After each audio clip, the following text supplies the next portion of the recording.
Baik, Assalamualaikum warahmatullahi wabarakatuh. Perkenalkan, nama saya Putulinda Andaniari dengan NIM F1G1222061. Di sini saya akan mempresentasikan tugas saya.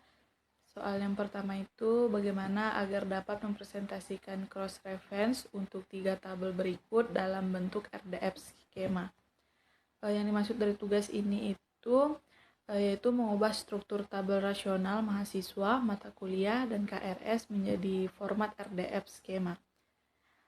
Menunjukkan relasi antar entitas, cross reference, misalnya mahasiswa mengambil mata kuliah, KRS menghubungkan mahasiswa dengan mata kuliah. Masuk di Portege, kita masukkan file yang sudah kita buat, masukkan ke identifikasi entitas kelas. Kita punya 3 entitas utama, yaitu mahasiswa, mata kuliah, KRS. Ini kita definisikan sebagai OLL class. Tentukan propertinya. Ada 2 jenis properti: entitas yang berisikan KRS, mahasiswa, dan mata kuliah. Lanjut ke bagian objek properti OWL-nya, itu diambil oleh dan mengambil mata kuliah. Bagian diambil oleh itu domain KRS dan rank oleh mahasiswa, dan objek properti diambil oleh.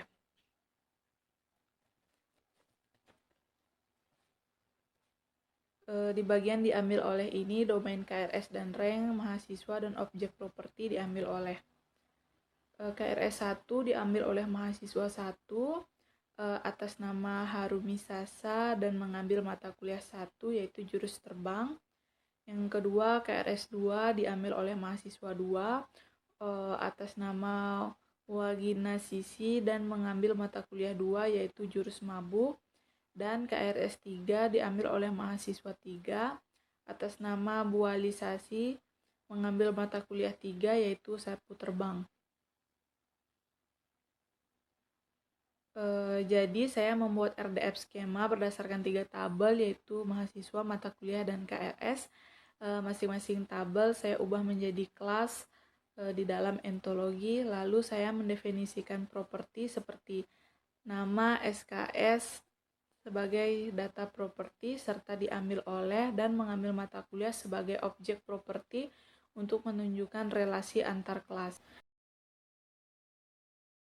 Masuk ke soal nomor 2, yaitu sebuah perusahaan perkapalan ingin mencoba share armada kapal dapat berstatus deployed in service, out of service. Definisikan RDF skema yang dapat digunakan untuk mendefinisikan data RDF sebagai representasi tabel kapal. Berikan contoh definisi RDF berdasarkan RDF skema yang telah didefinisikan tersebut.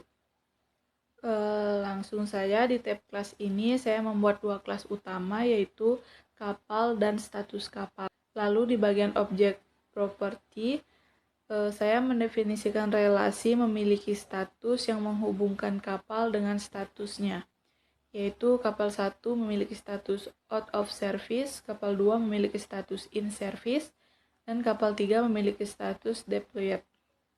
Memiliki status domain kapal, rank status kapal. Artinya setiap kapal bisa mempunyai status. Ini adalah representasi dari relasi antar kelas di RDF. Lanjut di bagian data properti, saya buat atribut-atribut untuk kapal seperti komandan, nama kapal, tanggal keberangkatan, tanggal nonaktif, tanggal pelayanan pradana, dan tanggal penidaan. Semua data saya masukkan sebagai individual, bisa dilihat oleh tab individualis. Semua data saya masukkan sebagai individual, bisa dilihat pada tab individual. Misalnya kapal 1, komandannya atas nama Johnson, nama kapalnya itu Bang Rea, tanggal keberangkatannya itu tanggal 4 bulan 3 tahun 2010, tanggal nonaktifnya itu tanggal 24 bulan 10 tahun 1938, tanggal pelayanan perdana 16 bulan 6 tahun 1913, dan tanggal penidaannya itu tanggal 14 bulan 4 tahun 1912. Dan begitu juga pada kapal-kapal selanjutnya, bisa juga dilihat sebagai di bagian individual. Di sini tertulis lengkap komandan, nama kapal, dan tanggal-tanggalnya. Lanjut ke soal nomor 3, yaitu bagaimana kita dapat secara otomatis mengklasifikasi setiap kapal ke dalam subkelas tertentu tergantung pada informasi tabel kapal. Sama seperti soal sebelumnya, masuk di bagian kelas, status kapal. Di sini saya membuat kelas kapal, lalu 3 subkelas yaitu deploy ship, in service ship, dan out of service ship, yang merupakan tipe-tipe kapal berdasarkan status atributnya. Jika kapal memiliki pelayanan perdana, maka kapal termasuk deploy ship. Jika keberangkatan berikut terisi, maka kapal termasuk in service ship. Dan jika memiliki tanggal, maka termasuk out service ship. Masuk di bagian individual, contoh kapal, supaya reasoning bisa berjalan, kita bisa tambahkan individual kapal di tab individual by class kapal, dan isi propertinya seperti nama kapal, Titanic, tanggal pelayanan perdana tahun 1912, 04, tanggal 10, tanggal penidaan 1912, 04, tanggal 14, dan lain-lain. Bisa dilihat di sini dia menghasilkan seperti ini. Lanjut ke soal nomor 4, yaitu kapal yang memiliki jadwal keberangkatan berikutnya dapat digunakan sebagai masukan untuk sistem penjadwalan tur. Kapal tanpa jadwal keberangkatan berikutnya tidak dipertimbangkan. Buatlah kelas ship departing ship untuk memodelkan kebutuhan tersebut. Pada soal keempat, saya membuat kelas departing ship sebagai subkelas dari kapal, tapi bukan semua kapal masuk ke dalamnya, hanya kapal yang memiliki data tanggal keberangkatan berikut. Dengan bantuan reasoner di Portec, saya bisa mengelompokkan kapal ini secara otomatis tanpa harus memasukkan manual. Ini penting untuk keperluan penjadwalan tur, karena hanya kapal yang memiliki jadwal keberangkatan yang akan dipertimbangkan. Baik, mungkin itu saja dari saya. Kurang dan lebihnya mohon dimaafkan. Saya ucapkan Assalamualaikum warahmatullahi wabarakatuh.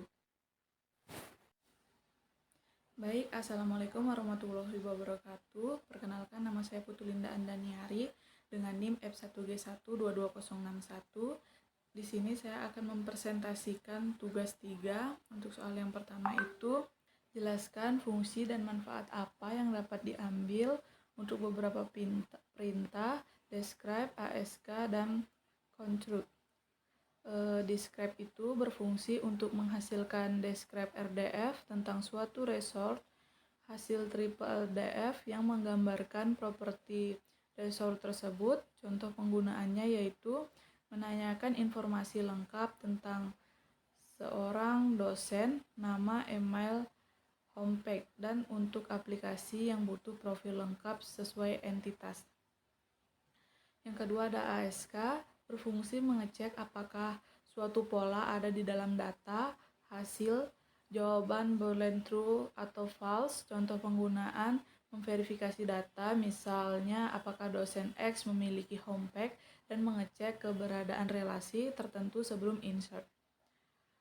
Yang ketiga ada construct, berfungsi menghasilkan graf RDF baru dari pola tertentu. Hasil RDF graf baru dengan struktur yang diinginkan. Contoh penggunaannya mengakses subset data dosen hanya dengan nama dan homepage, dan transformasi data untuk interoperabilitas sistem lain. Soal yang kedua itu perintah insert untuk menambahkan suatu objek dosen baru, yaitu data dari kita sendiri. Bisa dilihat di sini, ini query-nya yang saya gunakan.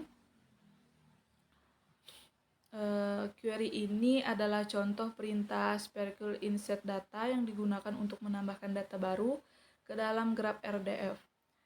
Saya menggunakan perintah insert data untuk menambahkan informasi dosen. Prefix for digunakan untuk atribut seperti nama dan umur, dan prefix dosen untuk entitas yang saya buat sendiri. Di sini saya menambahkan dosen dengan nama saya sendiri, Putu Linda, gelarnya DR, umurnya 20 tahun, dan dia mengenal dosen Budi Susanto. Lanjut ke soal nomor 3. Saya diberikan deklarasi true seperti seperti ini. Yang disuruh itu tuliskan prefix yang lebih lengkap berdasarkan definisi turut tersebut. Tuliskan query Sparkle untuk mendapatkan semua fourth person, baik yang punya ataupun yang tidak, untuk fourth name atau fourth nickname. Dan yang ketiga itu disuruh tuliskan query Sparkle untuk mendapatkan objek fourth person yang punya nickname bahasa JP. Di sini saya menuliskan prefix yang lebih lengkap sesuai standar tool. Misalnya for digunakan untuk mendeskripsikan atribut orang, XSD untuk menyatakan tipe data, X untuk membuat nama page buatan sendiri, dan Mo untuk mendeskripsi musik. Penulisan seperti ini memudahkan dalam menulis query Sparkle tanpa harus menuliskan URI panjang terus-menerus.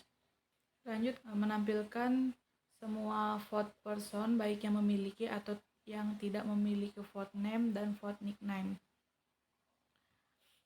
Query ini digunakan untuk mengambil semua entitas yang bertipe fourth person. Kita ingin menampilkan semua orang baik yang memiliki properti fourth name, fourth nickname ataupun tidak. Dengan query ini kita bisa menampilkan semua data fourth person. Kalau orang tersebut punya nama atau nama panggilan akan ditampilkan, tapi tidak punya tetap akan ditampilkan juga karena kita menggunakan optimal, maka data yang kosong tidak akan membuat hasilnya hilang. Yang terakhir, ambil fourth person yang punya fourth nickname dengan tag JP.